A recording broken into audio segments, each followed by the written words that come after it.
What up, Fight World? It's your boy Ego, and I'm back with some more boxing. So I haven't done one of these in a minute, and I'm back. Ego Dream Fights. Let's get right into it. So the matchup that I thought intriguing, and I wanted to share with you guys, get your feedback, leave comments, let me know who you think would have won. And just for the guys that are new subscribers, followers to my channel, if you don't know about Ego Dream Fights, basically I think of fantasy matchups that are realistic. Obviously, I'm not going to say Pacquiao or Mayweather versus Mike Tyson or something. That just wouldn't happen. But I try to come up with realistic matches that could be made, and just figure that at whatever division that I select, these two were to have fought after their biggest win in that division. So arguably their prime, or whatever you want to consider. So just think of their biggest win at that division and pretend this was the fantasy fight, the dream fight that happened and ensued immediately after. So for today's match, my dream fight, Kostya Tszyu versus Timothy Bradley at 140 pounds. Now, this is intriguing on so many different levels to me, and I'm going to give you a little bit of my thoughts on it. First of all, both fighters are warriors, in my opinion. Kostya Tszyu is kind of forgotten, if you will, the Ricky Hatton loss, and you know what I mean? He's been gone out of the sport for quite some time, and some of the newer generation, they don't really study the greats. They don't go back and watch tapes and look at some of the people. So since he ain't made no noise, you know what I mean, he's not like a guy that you really see at the fights or anything. So a lot of people tend to forget. But Kostya Tszyu was a gifted fighter. To me, I thought he was kind of like I said, underrated in certain departments. Like, people forget how tough he was. He had a good, solid amateur background. And Timothy Bradley, an active fighter. He's a warrior. He showed you he had a chin in the Ruslan fight. Kostya Tszyu is also Russian. He migrated to Australia, so that's like a second home. A lot of fighters do that.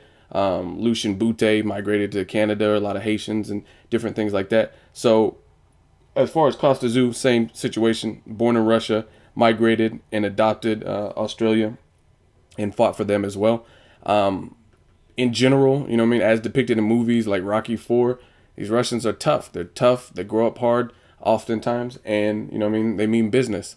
They know what it's like to struggle and different things like that. And Kostya Tszyu had power. He had good power at 140.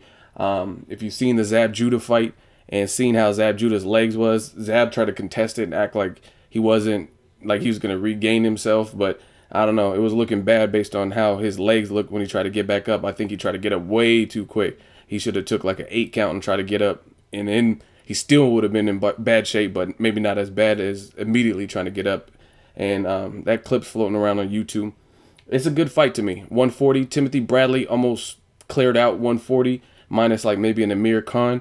He did work there before moving up and fighting guys like Abregu or fighting Pacquiao. It's a good stylistic clash. You got Bradley, not much power, but the brain is there. He's a thinker. He knows how to brawl. He knows how to bang.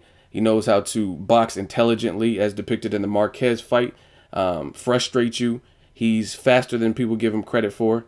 A lot of guys think of speed, think of Gary Russell Jr., Amir Khan, Mayweather, Pacquiao's, and stuff like that. Bradley has, in my opinion, underrated speed, both with the hands and his foot speed. He knows how to get in position, just different things, you know what I'm saying? And it would have been an interesting clash of styles to me. And again, I know he has a chin from the Ruslan-Provodnikov fight. I don't know exactly who has more power at 140, Kostya Tszyu, or actually Ruslan fought Bradley at 147 and his power carried up. And he got leveled like flush. And you know what I'm saying? He was hurt badly, but he still was able to make it. So this is, like I said, a good fight, an interesting fight at 140. Kostya Tszyu versus Tim Bradley. I want to know what you guys think. Who would win? How would it play out? Some of you guys get power happy and say solely based on power that Kostya would win. Some people think Kostya's overrated. That's what I want to know. I think both the guys had solid resumes. Kostya Tszyu, he beat the shit out of Julio Cesar Chavez Sr. People can make excuses, say, oh, Chavez was old, but he still has a man-style chin. You know what I mean? The dude had a beard, and he pretty much got beaten to submission. He looked very tired when he fought Kostya Tszyu, and you got to give credit. He was landing some heavy blows upstairs. He landed some downstairs, and it is murder she wrote. So Chavez Sr. is still a legend. It's still a veteran. And if I'm not mistaken, Chavez Sr., I think they were talking about making a Kostya Tszyu fight earlier than when they actually fought. And I don't think Chavez really wanted that fight at the time, if memory serves correctly. So, again, hell of a matchup between Timothy Bradley, Kostya Tszyu at 140. Let me know who wins. Don't just say, oh, X, Y, and Z will win. Tell me, why do they win? What makes you think they have a chance or they would win in that particular fight? And how does it play out? Let me know what you guys think. Make sure you like my video. As always, hate, comment, or subscribe. Till next video, it's Ego, signing off.